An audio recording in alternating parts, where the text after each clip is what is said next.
My name is Claire Davis. I work with Hellgate Writers. And it is my pleasure to introduce to you Jana Beecham and Malcolm Hillgartner. Okay? Prior to writing, Malcolm and Jana were actors. For a married couple, this meant scheduling problems, trying to find quiet moments together between rehearsals and performances, often spending up to maybe 10 weeks apart as they worked in theaters around the country. As writers, they now find themselves faced with a very different kind of problem. In an article called Collaboration, Avoiding a Partnership from Hell, Jana says, now that we're writing partners, we spend 24 hours a day together. We often say writing has been the best and the worst thing that has happened to us. She goes on to say, Malcolm and I have spent 6 years trying to find a workable system that will keep us from killing each other. You may have noticed, Jana's the one who's been very carefully perched on the edge of the chair all afternoon and morning, with a broken tailbone and a broken leg. No, this is not a breakdown in their marriage or their scheduling. It's a sporting accident. Malcolm and Jana's partnership is a time-proven success. From their happy home outside of Big Fork, they have published 36 books, including 8 in a series for young adults, Heart and Soul, as is described as sort of teenage moonlighting. They also have a series of 10 called the Bad News Ballet series, and 2 in a new children's horror series, Scared Stiff. They write as Jana M. Malcolm. In addition to these books, they have ghost-written books and other series, including Freshman Dorm, Sweet Valley High, and The Babysitters Club. They have written 15 film scripts and several plays. Beecham and Hillgartner are active in their community as well as a key force behind the gathering at Big Fork Annual Playwrights Conference. Please welcome Jana and Malcolm.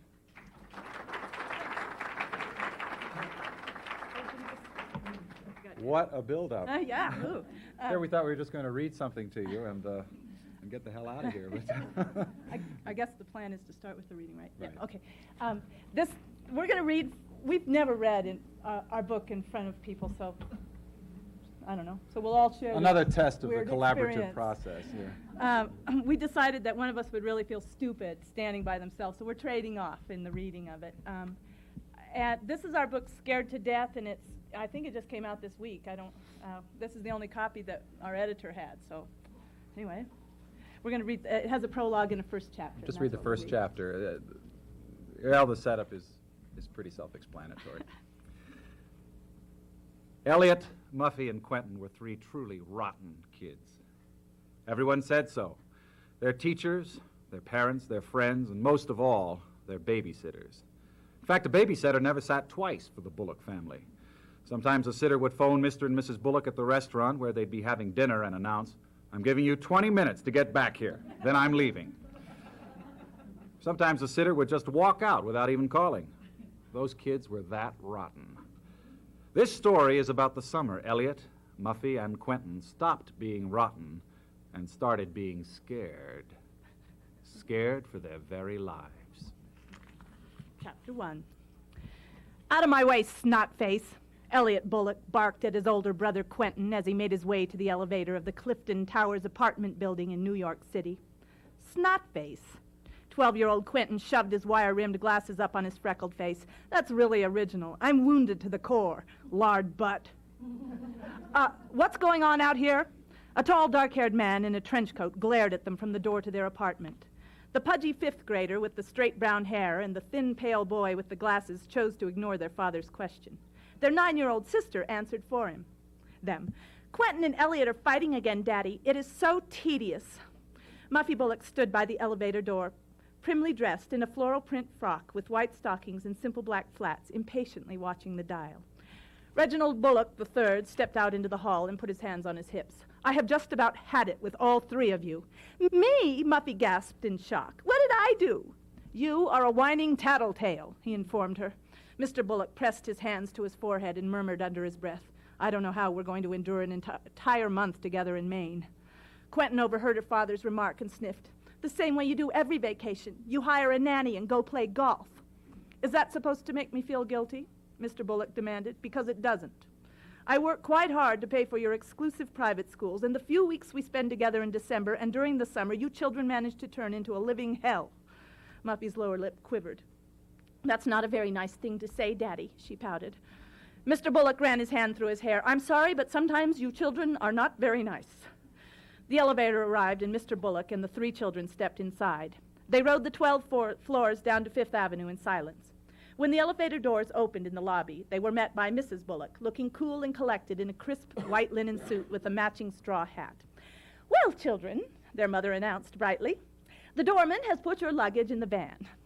She narrowed her eyes slightly at Quentin. Believe me, it was quite a job getting your 3 bags in the back. I thought we all agreed to travel light this summer. Quentin blinked somberly at his mother through the thick lenses of his glasses. You know I never go anywhere without my lab equipment and specimens. Specimens, Muffy gasped. You didn't bring along those stuffed rats, did you? Oh, gross. Quentin Bullock was a science nut. Mr. and Mrs. Bullock couldn't quite figure out where he got this from, since neither of them had any interest in science whatsoever. Quentin's specific interest was in taxidermy. He had pinned stuffed bats and field mice of all sizes above his bed. His prize effort was the great horned owl that he had found on the highway and preserved in an attacking position, its wings outstretched, its beak open wide as if it were ready to tear apart its victim. It's not gross, Quentin replied. It's my work. And if you don't like it, that's tough. Elliot dug into the pocket of his travel bag, pulled out a half-melted chocolate bar, and shoved it in his mouth. I don't understand why Quentin gets to bring 3 bags of roadkill and I only get 1 suitcase. Because you only need 1, piggy, Muffy replied. Mother, Elliot's eating again. He's stuffing his face with tons of chocolate. Jenny Bullock pressed her fingers against her temples and rubbed them in a circle. Her headache was back. Not just one of her average, everyday migraines, but the headache. The horrible throbbing one she always got whenever the children returned from school. She took a deep breath and tried to force a pleasant smile. It looked more like barred teeth. Children. Her voice had a clenched sound to it, like a rubber band ready to snap. We are just about to start our family vacation, one that we hope will be lots of fun. Let's try to be nice to one another. She pushed a strand of her dark hair off her face, smoothing it into the pearl clip at the base of her neck. Because, if you aren't nice, this 8-hour drive to Maine upon which we are about to embark will be absolute total misery, and I will not be responsible for any drastic action your father or I may be forced to take. Quentin looked at Muffy, and the 2 of them rolled their eyes at the sky. The large gray van the Bullocks had leased for their trip was double parked in front of the apartment building. As Mrs. Bullock swung open the sliding door, she added, By the way, Elliot, your sister is right. Not only will that chocolate go straight to your ample tummy, but it will ruin your complexion. Too late, Quentin chortled as he hopped into the back seat of the van. 2 zits just popped out on Elliot's nose. Elliot quickly raised his hand to his face, smearing chocolate across his cheek. That caused Quentin to double over with laughter, which prompted Elliot to punch him hard on the arm and Muffy to wail, Mother, they're fighting again! Mr. Bullock tipped the doorman, shoved the children into the van, and got behind the wheel. It wasn't the tension in his voice that shut up the children, however. It was the information in the announcement he gave them. First, we're picking up Lucille Andrews at Fordham Road, and then it's on to Maine. Lucille is the nanny's name? Muffy wrinkled her nose. That is so gauche. Mrs. Bullock spun in her seat. Now, don't start. Lucille is a very nice young lady. I interviewed her, and she's anxious to meet you kids. For the first time since they had gotten up that morning, the Bullock children didn't argue. Instead, a whisper of a smile passed between them. It was their unspoken agreement that when it came to sitters, they always stuck together. We're anxious to meet her, too, Quentin said, pushing his glasses up on his nose with a determined shove. The traffic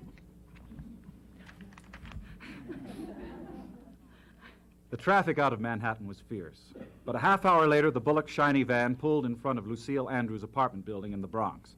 A wan girl with dishwater blonde hair hanging limply against her collar stood in front of the security gate. She clutched a faded blue suitcase in her hands. As Quentin watched the girl shuffle nervously to the van, he whispered to his brother and sister, Piece of cake.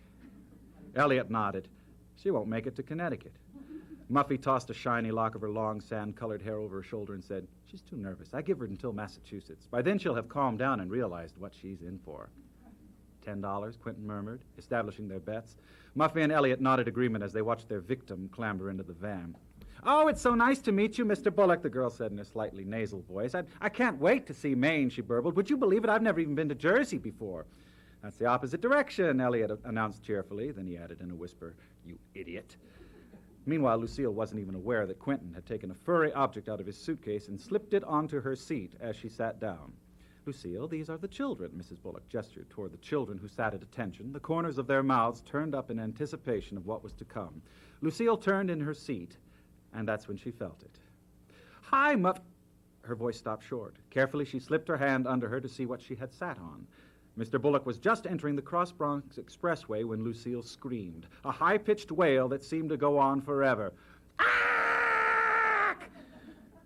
She tossed the hideous animal in the air, and it bounced off the inside roof of the van right into Mr. Bullock's lap. Quentin had fixed the rodent's lips into a permanent sneer that displayed all of its teeth. Great Scott! Mr. Bullock shouted.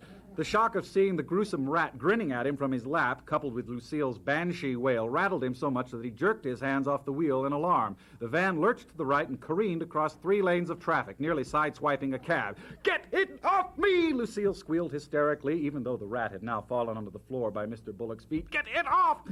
Lucille, Mrs. Bullock barked sternly. Calm down. It's not on you. Quentin! Reginald Bullock's bellowing voice drowned all the others as he pulled the van to a stop at the side of the highway. He turned back in his seat and glared at his son. You have had it.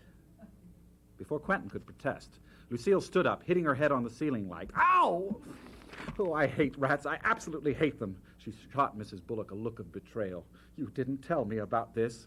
Mrs. Bullock put her hand on the girl's arm and tried to get her to sit back down. Taxidermy is just Quentin's hobby. Don't worry, dear. The rats are all dead. Ugh, that's just as bad. Lucille brushed at her skirt several more times as if she thought the rat were still clinging to her. Then she swung the sliding door open. I can't take this. I am sorry. You'll just have to get someone else, that's all. Before anyone could say a word, the frightened girl had leapt out of the van with her bag and was stumbling down the shoulder of the highway back toward Fordham Road. She clutched her suitcase to her chest and glanced back over her shoulder several times, as if she were afraid the Bullock family might follow her. The silence in the gray van was so thick, it felt like the van was filled with pudding. Elliot dug in his pocket for another candy bar and took a big bite. He always ate when he was nervous, or scared, or happy. Finally, he broke the silence by saying, wow, that was fast. Quentin pointed to the big black diver's watch on his wrist and tapped the crystal with his finger. 4 minutes, 23 seconds. Even Muffy's voice was filled with awe. It's a new world record. You can hear the rest of the story on the news at 11, right? Yeah. End of chapter 1. It's funny, listening to it about the taxidermed rats. I think what we're going to talk about here is how we get ideas for books. The taxidermed rats, we have a friend, Patty Brown, whose hobby is taxidermy. Roadkill. Roadkill. She stuffs roadkill and puts it on magnets on her refrigerator. So that sort of gave us the idea for that character to do that. But we wanted to talk about how we came to writing these scary books. These kind of books. We went to visit an elementary school about 1.5 years ago, and the children were all reading, what's it called? Scary stories. The books that they just tried to ban in Kirkland, Washington. Scary stories and more scary stories by, the illustrations look like the silent scream from Munch. Yeah, Munch. They are scary. And all these kids had these books, and the illustrations are frightening enough, and the stories themselves are pretty gruesome. And we found out that's what they wanted to read. So we thought, okay, we'll write that. So we sat down and we made. Also, in talking about trends in publishing, that right now what's really hot in the teen market, really hot, is. Not science fiction, but the teen terror and horror books, mystery terror. Christopher Pike kind of kicked it off, and now they've got R.L. Stine and a lot of others that are writing these. They're sort of ghost stories, or they're ghost sort of chase stories. They hadn't fantasy horror. They hadn't been really popular in the teen market because generally the teens had made the leap to Stephen King. So they really didn't need to have a young adult category for it. But Christopher Pike started out with a young adult category, and then everybody jumped on the bandwagon. So all the publishers, it's almost saturated right now with books about teen terror and horror and dripping letters and things. But we looked at those shelves, and this is something as writers you should all do. Go to bookstore all the time and look and see what's out there. I mean, once a month, a couple of times a month, whatever, to see what's out there. And we've noticed that that the young reader category, which is 8 to 13, didn't have that. But we knew that these kids, they had a few books like the scary stories, and they were mostly short stories. They didn't have full-length tales. So we thought, great, maybe we can get in before the rush, the crowds. So we made a proposal, and I think we actually hit it on the head. We got to get ahead of the mob. And we started with, we thought, well, we'll propose a series. In the paperback world, it goes off and on, like with the teens and young readers. Series are popular, and then there are too many series, and bookstores don't want to buy them because if you don't have 1 through 35, who's going to buy 36? They just can't stock enough books. So series is great to write as a writer. If they buy your series, then you've bought 6 books of yours, and you're in like Flint. You know what you're going to do for the next year and a half or so, and you've got money. But it's also dangerous. By the time your books hit the shelf, there may be 4 other series that just wipe you out, and by the time your 6th book in your series comes out, they're not even stocking it anymore. So that's a tough one. But at the time period, at this time right now, the fall is when our Scared Stiff came out. Series seem to be back in the young reader thing. What do you think, Gene? I don't. Anyway, it seems to go be in okay. cycles. For a while there, the editors were saying, no, we're not looking at series ideas anymore. We want single titles, and it seems to, for a while, they're definitely in YA, in young adult fiction. That was really true, but now they seem to have revived there as well. And so maybe at this ideas. moment they're back, but they could die at any moment. But anyway, we proposed. We decided we'd write a series of scary books for children. And so we sat down, and a lot of times we come up with ideas by coming up with a character, or you start with a single idea like the taxidermed rat. Or you start with an idea like, we started with the word scared, and we made a list of titles. As many titles as we could think of with the word scared. Scared to death, scared stiff, scared shitless. Didn't make it. We always go back to that one. But we made all, then how can we phrase that differently? But scared out of your mind. We wrote, and then we worked from the title to find the plot. So from scared stiff, we used sort of a term that somebody told us about. I think it was even in theater, about clustering ideas. You write down, you write the word in the center, and then you draw a circle around it. So let's say we wrote scared, a scared stiff. So stiff made us think of a body.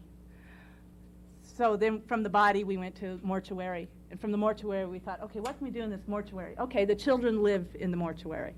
And that's what and then we thought, what kind of children? Then we make a list of, start describing our characters, filling the building with people.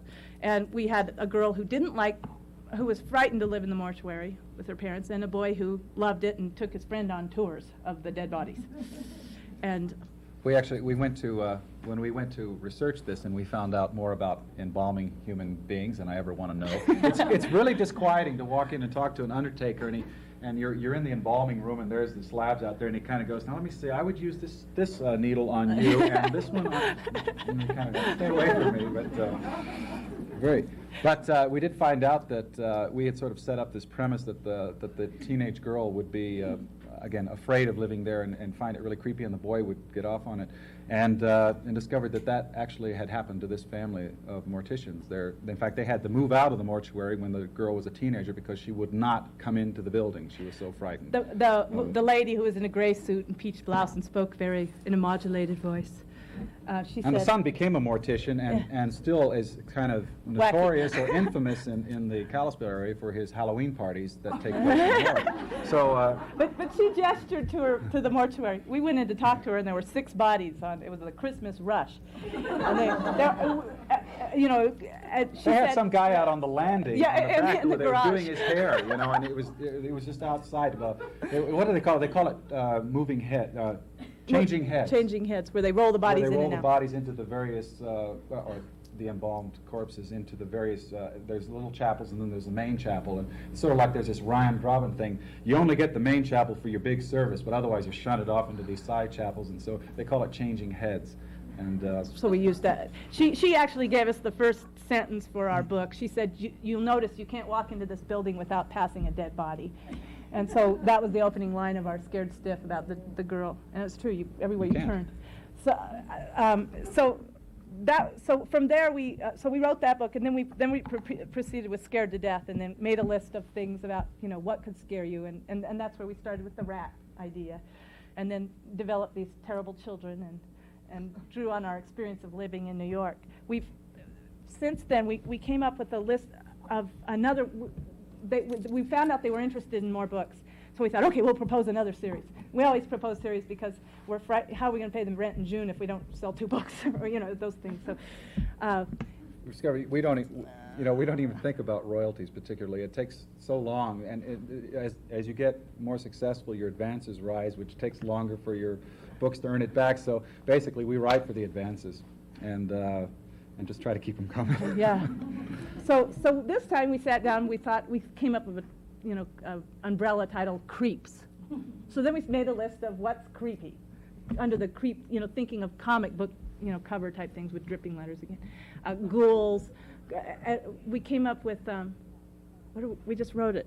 We just finished it yesterday. Slime. Slime. We had ghouls, vampires, slime. So then we went from slime, and then we went from slime to, okay, now what kind of slime? Then you start listing different kinds of slime. What could make this slime be threatening? So then you make lists of things. Of course, you go to nuclear, waste. Toxic waste. Toxic right? waste.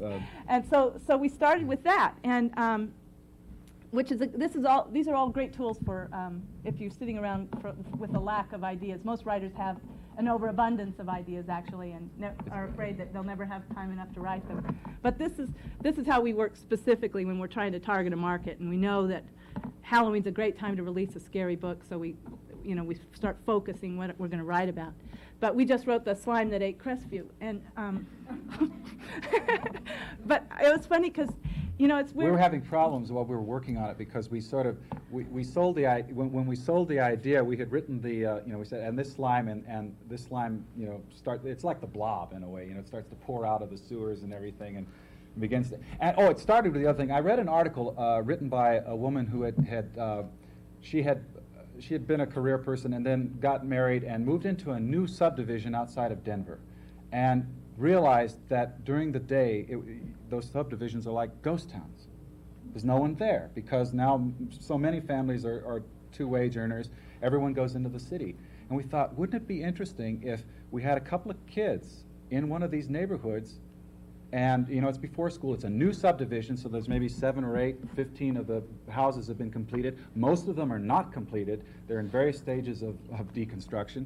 And these kids are alone all day long, and stuff happens.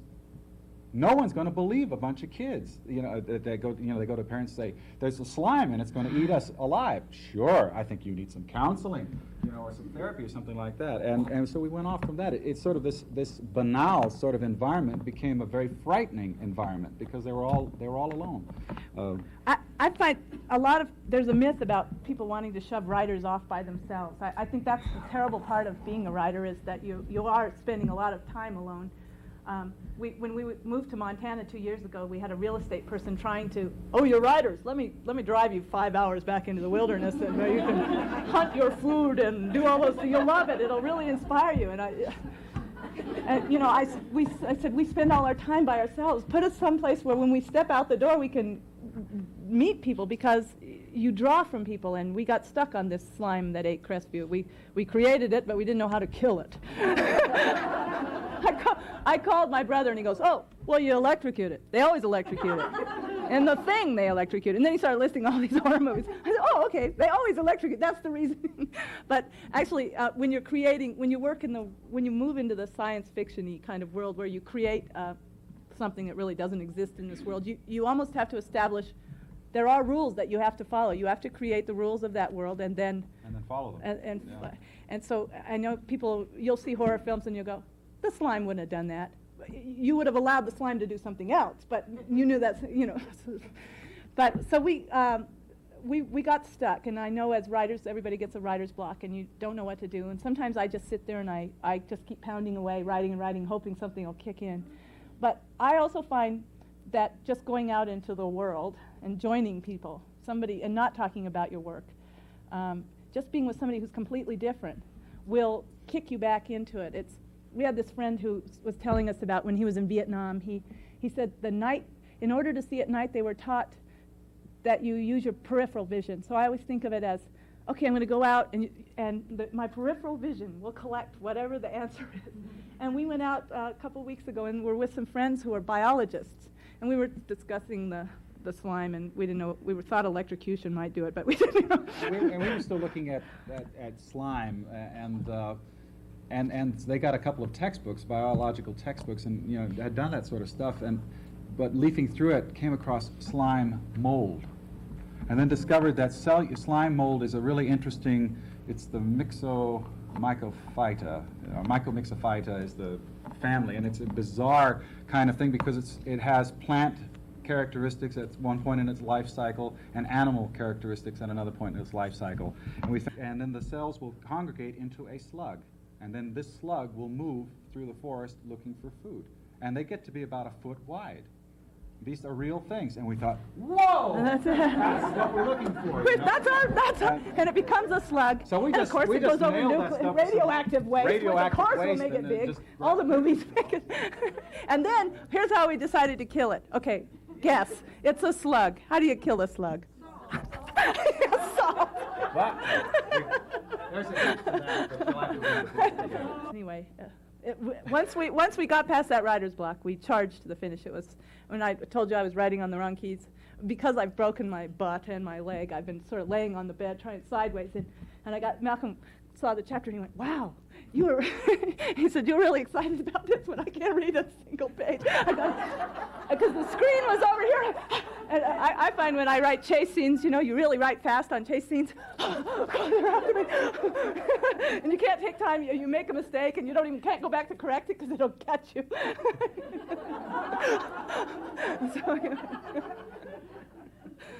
Anyway, so we finished that last night, and We're very relieved. Yes, actually, I'm a big chicken. I make my son sleep with his light on because I'm not going in that dark room. Thanks. It was nice talking to all of you. Good luck.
Hello. Welcome to Undercover, the show that looks between the covers of books by Missoula area authors. My name is Dave Pauley. I'm director of the Missoula Public Library, and this show is jointly produced by the Missoula Public Library and Fact and Fiction Bookstore.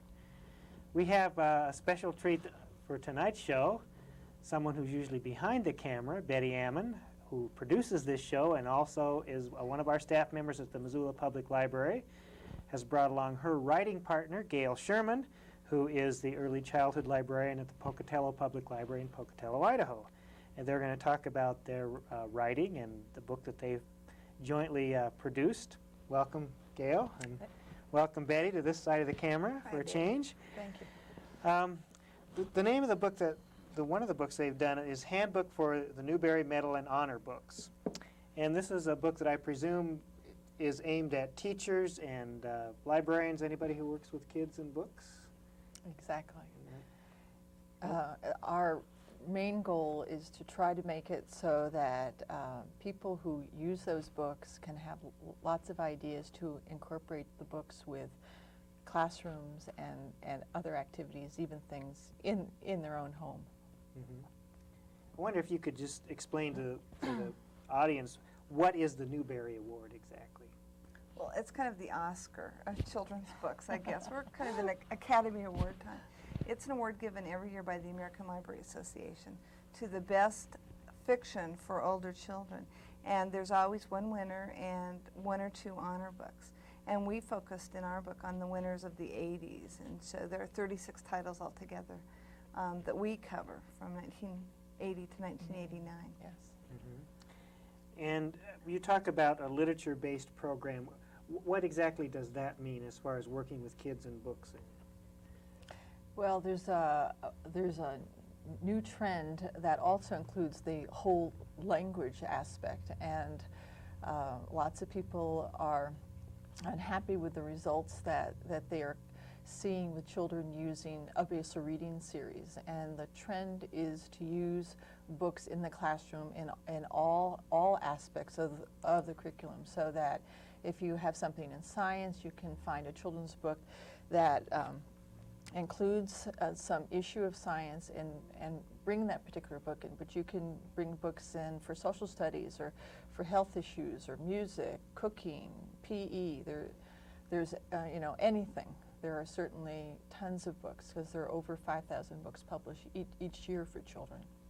Mm-hmm. So I notice in the book you not only deal with the Newbery winning books, but you also give suggested other titles that people can use in the same subject area.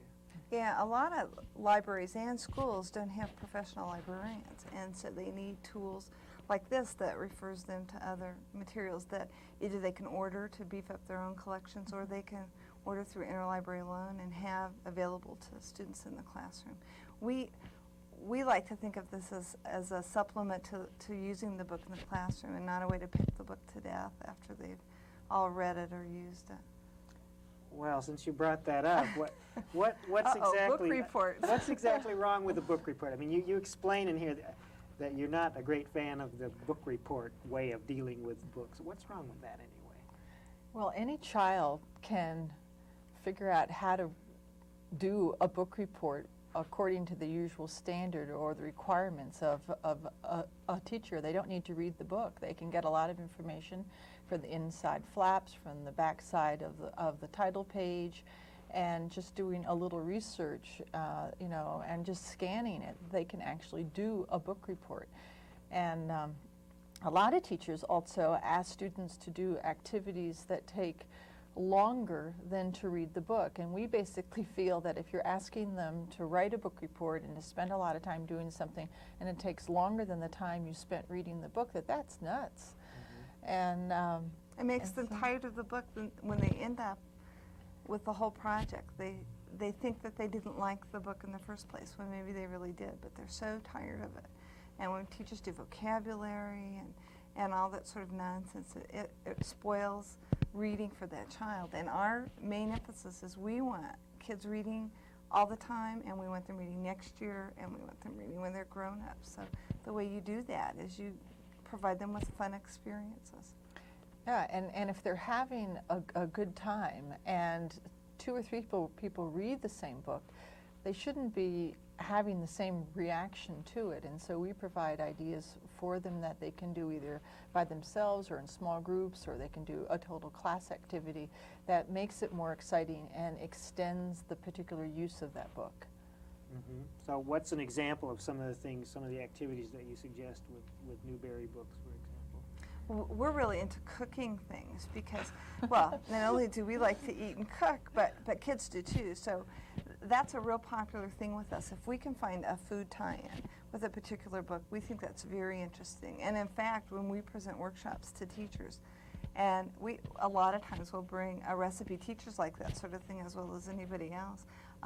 One of the books that we write about in the handbook is A Gathering of Days, which is a diary that a girl in the early 1800s writes, and they talk a lot about food and food storage, and one of the instances is a cake that they make, and it's a cake that has very simple ingredients. And we were doing this in Gail's basement, and she jumped to her feet, ran to the kitchen, and using the ingredients they listed, you developed the recipe, I mean, essentially. it just simply gave you the 4 things, and it's like, I think it's 4 eggs, 3 cups of sugar, 2 a cup of butter. 2 cups of flour, and a cup of butter. I think Yeah. I think that's right. And so I just went upstairs and thought about it and figured out how long it would take to cook, and we just kept running upstairs and checking on it. And it turns out to be a terrific example of why it would be a popular cake in this period, because there was no refrigeration, it was easy to store. It had so much sugar, it wouldn't spoil.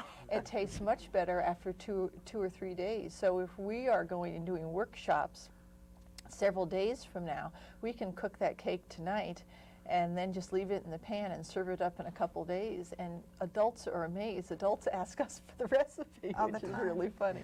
We're writing a book right now for the Young Readers' Choice Awards for '93, and one of the books we worked on today had a terrific geography suggestion. It was a book about a kid who wanted to travel, and he liked to read through the atlas. And as a part of a fair for their school, he and his sister picked out places in the United States and all over the world that had romantic names, and then 12 more places that had food-related names. And then they found them on the map. And Gail and I thought that was a great idea. A lot of kids don't know where they are in relation to anywhere else. And So instead, we decided as an extension, you could have kids for a geography program. You could have, everybody could choose their own theme. They could find cities with cities in the United States with European names, or cities with color in their name, brown or green. or all cities that have river in their name, or you could do any variety of things. And then Cities that are strange, like Missoula and Pocatello. That's right, they are very odd. Or it could be cities with Indian names, okay? Yeah. And so then each child would have their own atlas or their map, if they need a world map or whatever, and they would mark each of their locations. And so every map would be a different presentation, and everybody would have a different point of view. And the other kids in this book were fascinated with it. And it's a way of bringing a reference tool, an atlas, that kids really do need to know how to use in a great context that's related to the book, but it's not a boring assignment. So that's the kind of thing we do. And we pretty much dream all of it up. We get a lot of things from our kids and their schooling, either projects that they hated to do in school, so we try to do something entirely different, or things that we thought were real successful in their schooling, and we'll do variations on those themes a lot too. And in fact, one thing that probably makes more sense is lots of people think that she reads half the books and I read half the books, when really what we do is we each read both. All the books. You're right, that's right, thank you. And then we're taking notes separately, so we have 2 different ideas when we come together. Then we sit there with our crib sheets, and often what one person says and another person says makes us think of a third idea. And the geography one is a perfect example of that. Well, when we're talking about Newbery medal-winning books and the honor books and the other books that you have on your list, we're looking at sort of the cream of children's literature. But I want to ask you,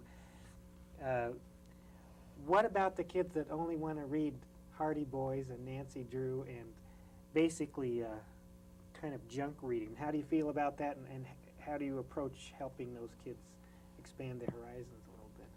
We tend to think of reading as a muscle, and just like a muscle gets stronger when it's used and exercised frequently, reading's the same way. And we think that formula fiction really does have a place in the reading world.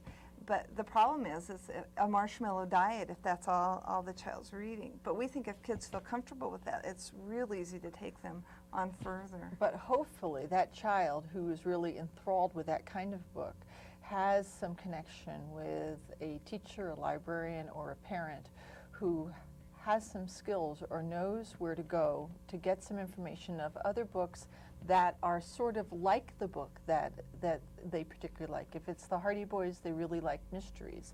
Okay, what other kinds of mysteries could a child like that read, which would go a step beyond that? And one part that we do in all our books is called If You Love This, You'll Like. And so we refer people to a dozen other books which are of interest. And so I don't think we've ever cross-referenced a Hardy Boy And book. we wouldn't, but if, as a librarian, if a child comes to you certainly. and they say, oh, he only reads Hardy Boy I'd books, well, then say you say, Encyclopedia Brown, or which would Willow be Davis Roberts. okay. And so there are other books that immediately we could say, why don't you try this one, and give them an option of a couple books.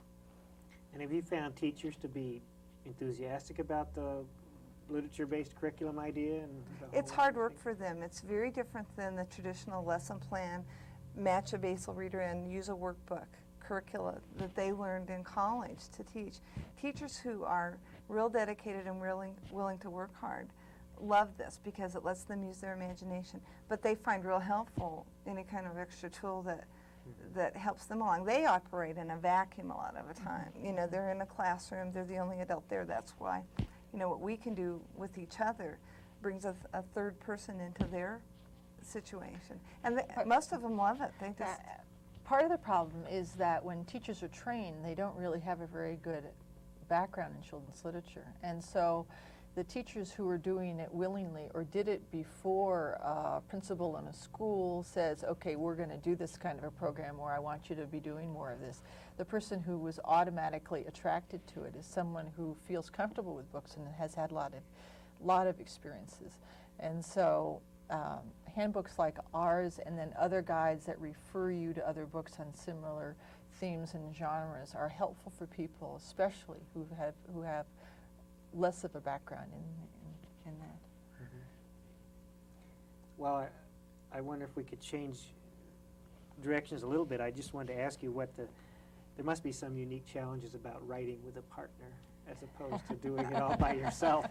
We just spoke at a conference, and I didn't tell Gail this. I was seated at a luncheon by an author who writes mysteries, and he said, I don't know how you write with a partner. He said, I tried it one time, and it was a disaster. And I said, oh, I don't know how we could not do it. We're like two halves of a coin. When it comes together, it works. And just on Saturday, as soon as we started, I mean, it just took us a couple times when, we'd only been doing it for 10 or 15 minutes, and I'd say, I forget how much I really enjoy this. But we write in a different way. Most people who write with someone else, they each write a section, and then they put it together and they edit it.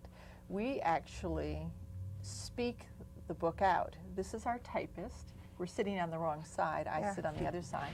And I'm sort of the immediate researcher, and all these books are all over, and we come together with these notes. We have lots of ideas, and we have a format which we go through, and we just start in, and one of us will start a sentence and the other one will finish it.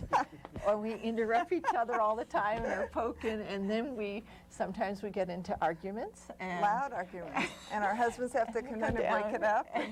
We've had people who've come down and said, we think it's time for a wine break here in the evening, saying you've done this entirely too long, and it's sort of unique. So we can't take advantage of faxing things back and forth to each other because we really, truly need to speak it out. Well, and we have different strengths. Gail's very organized, and I'm not. she's a terrible speller, and I'm a good speller. So we compliment each other a lot. I feel sorry Tell them for everything about us, okay?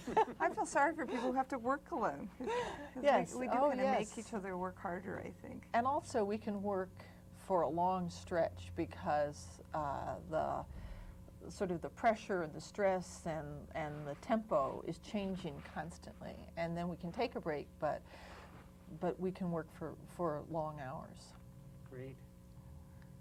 Well, you have brought along one of the books you featured, and I wonder if you could tell us something about this, and you're also going to maybe just do a little activity Go ahead, with I'll it. find the Well, page. we have discovered that you can talk to teachers and to kids all you want about how to use books, but the best way to really show them is to do a demonstration. And this book is called Joyful Noise. It was a Newbery winner a few years ago. It's a book of poetry. 1989. Okay, a book of poetry for 2 voices. So 2 people have to read it, and it's impossible to explain unless you do it. So we'll do one for you, okay? Book lice. I was born in a fine old edition of Schiller. Why, I started life in a private eye thriller. We're book lice who dwell in these dusty bookshelves. Later I lodged in Scott's Works, Volume 50. While I passed my youth in an Agatha Christie. We're book lice attached despite contrasting paths. One day, while in search of a new place to eat, He fell down 7 shelves where we happened to meet. we're book lice who chew on the bookbinding glue. We honeymooned in an old guidebook on Greece. I missed Conan Doyle. He pined for his Keats. We're book lice, fine mates despite different tastes. So we set up our home inside Roget's Thesaurus. Not far from my mysteries, close to his Horace. We're book lice, adoring despite her loud snoring. And there we've resided and there will remain. He nearby his Shakespeare, I near my Spillane. We're book-loving book lice. Plain proof of the fact Which I'm certain I read in a book some months back, that opposites often are known to attract. I guess that's us too. Yeah. Thanks. Great. Well, we have a little time. I want to maybe just ask your opinion about the whole idea of kids reading. Are kids reading less? Is that just a misconception we have? Are they watching more TV, reading less, or what do you think about that? Well, It depends. It really does depend. I think in our experience, we see kids reading more. Of course, we see kids who are coming into a library and that sort of thing. But we've seen research that says that kids who watch a lot of TV also read a lot of books. So they don't necessarily negate one another. But also, all the research points to the fact that the key time for doing the majority of reading as a child is about from age 9 to 11, which is also the key time for a child to be watching the most television that they're ever going to watch in their life. So parents do And need to steer them so, away. yeah, and there's a real conflict there. I mean, if you're only awake 18 hours or less each day, and you're spending, 7 hours watching TV, which is the average amount of time that a TV's on the family, let's say that you're really watching it 4 or 5 hours, that's a lot of your waking hours. And so there's a real conflict there. Kids who are watching a lot of TV, they probably are not going to be real big readers at that point. Maybe later they will be, But that's it's a become a great market for kids now, too. That's a market that a lot of publishers are targeting, that, 9, 10, 11 grade area, and there's a ton of material, really good books for kids that age. and with the reading rainbow and things like that, that is a real positive step towards combining television and trying to hook kids on books at the same time. And this show, too. Oh yes, and this show. Great. And now you mentioned something else you've been working on. What you want to talk about? We're actually in the middle of the negotiation for a contract with Libraries Unlimited to do a book that doesn't have a working title yet.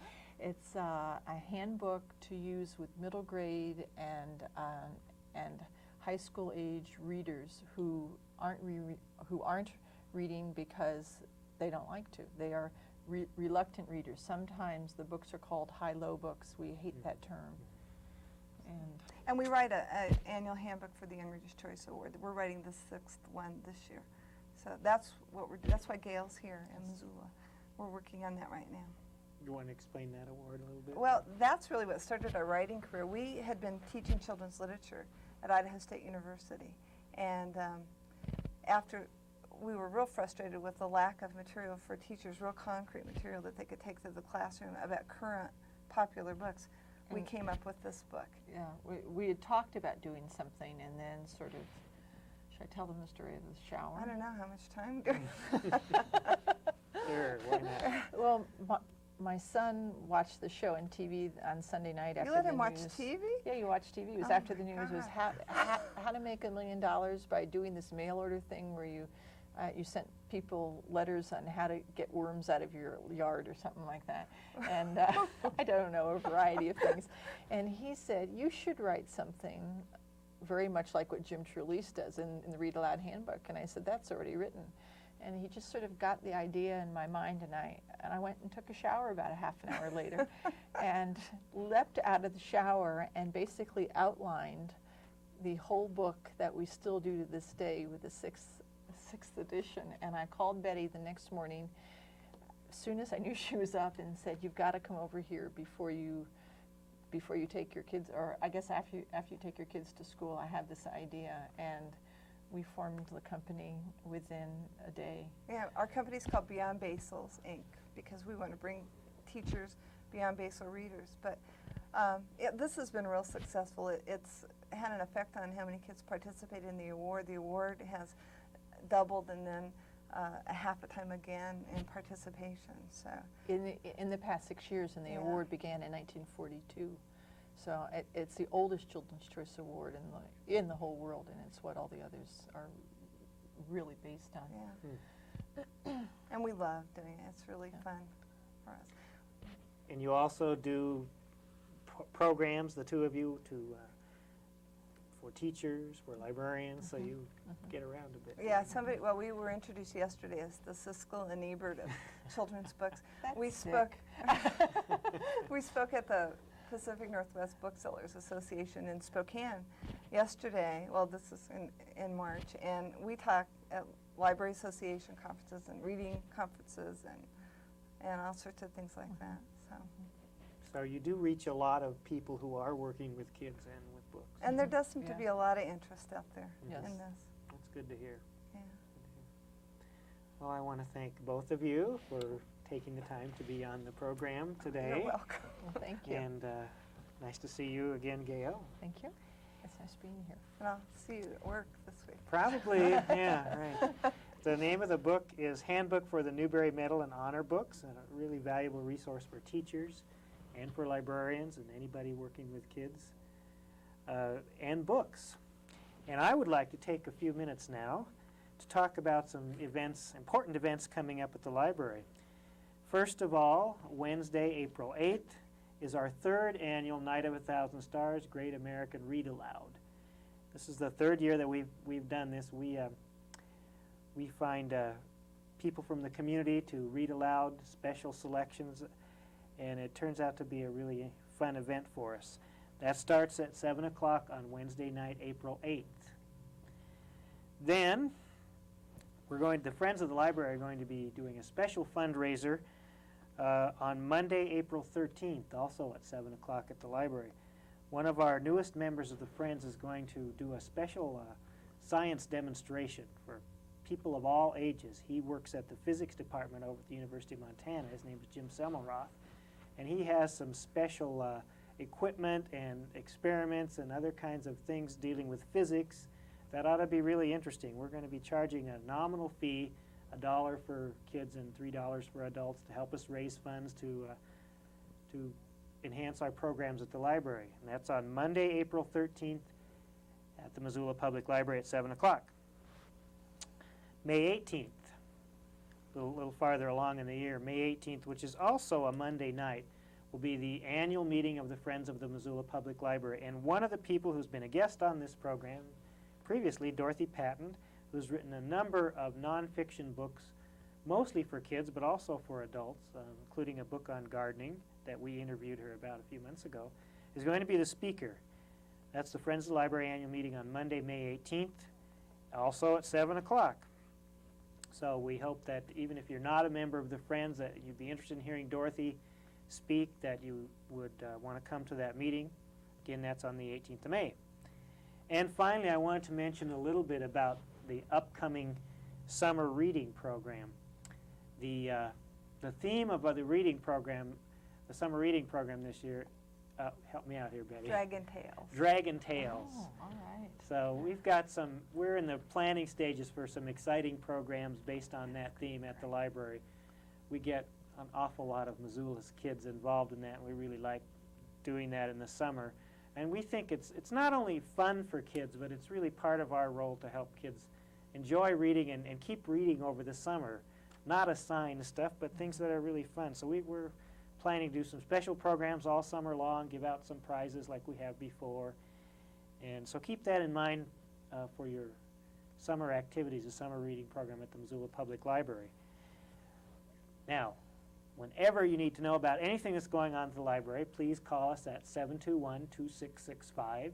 That's 721-BOOK, and we'll be glad to let you know about special programs that we're doing, or our regular story hours for preschoolers, or our adult book discussion group, or our other programs for middle grade age kids. Just give us a call. Library hours are Monday through Saturday, and we're open 6 days a week. Monday through Thursday, we're open from 10 in the morning until 9 in the evening. For all of you who are busy doing research projects, you have plenty of time to get in. Friday and Saturday, we're open from 10 until 6. So once again, if you're interested in any of the programs that I've mentioned, or if you're interested in taking a look at this book, Handbook for the Newbery Medal and Honor Books, we have it also down at the library, and please call us at 721-2665. Again, I want to thank Betty and Gail for being the guests here on Undercover, and I want to especially mention Barbara Thoreau, who most of the time is our talent scout. She's the owner of the Fact and Fiction bookstore here in Missoula, and finds guests for us. I want to make sure I thank her. I'd like to thank all the people here at MCAT who help us produce this show.